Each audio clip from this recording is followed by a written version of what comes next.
Oui, le point de presse consistait éventuellement à décrire 4 points. C'est-à-dire c'est déjà la situation épidémiologique avec la recrudescence des cas. Quelques explications pour cette recrudescence. Le pays est classé orange pendant qu'il était classé vert par les autorités françaises et quelques mesures prises. Ça, c'était pour le premier point. Pour la situation du jour, retenez qu'au jour d'aujourd'hui, nous suivons 1577 cas positifs de la COVID-19. Sur les 1577 cas de COVID-19 que nous suivons dans le pays, 6 seulement sont malades. 6 seulement sont malades, ils sont asymptomatiques. Les autres portent le virus, mais ne sont pas malades. D'où l'intérêt de se faire vacciner, parce que au vu de ces chiffres, si ce n'était pas la vaccination, ça aurait dû être une catastrophe. Nous sommes classés orange, on était vert, là il n'y a pas photo, nous espérons revenir sur le classement. Et pour les mesures prises, c'est d'essayer de renforcer les contrôles au point d'entrée, qu'ils soient à l'entrée internationale ou régionale ou entre les îles. Faire en sorte que nous respections les mesures barrières, mais surtout il faut aller se faire dépister.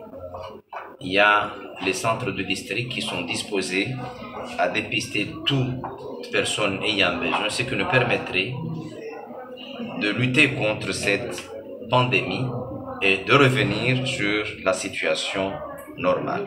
Pour cela, le contrôle de masque devrait être obligatoire entre nous, parce qu'en aucun moment on ne peut pas voir un policier, chaque personne, un gendarme par personne. Nous devrons nous tous prendre les choses au sérieux pour aller de l'avant, mais surtout se faire vacciner. Pour la 4e cohorte bis,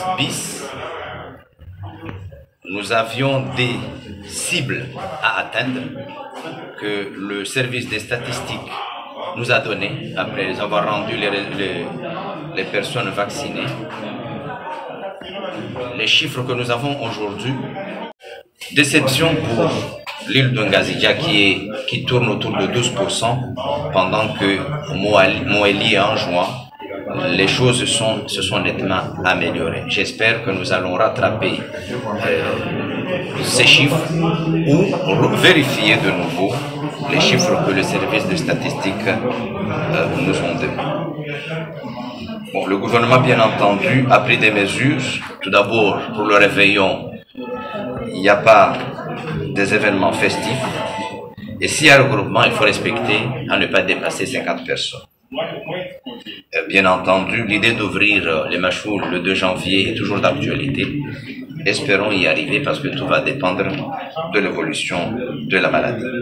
Enfin, mesures barrières, vaccination et surtout, nous sommes avec des personnes qui désireront se faire vacciner. Malheureusement, ils ne pourront pas le faire parce qu'il y a des contre-indications de se faire vacciner. Ce sont surtout ces personnes qu'il faut protéger. Et d'ailleurs, les 6 malades qui sont à Samba ne sont pas du tout vaccinés. Voilà tout ce que nous avions à vous dire. Merci.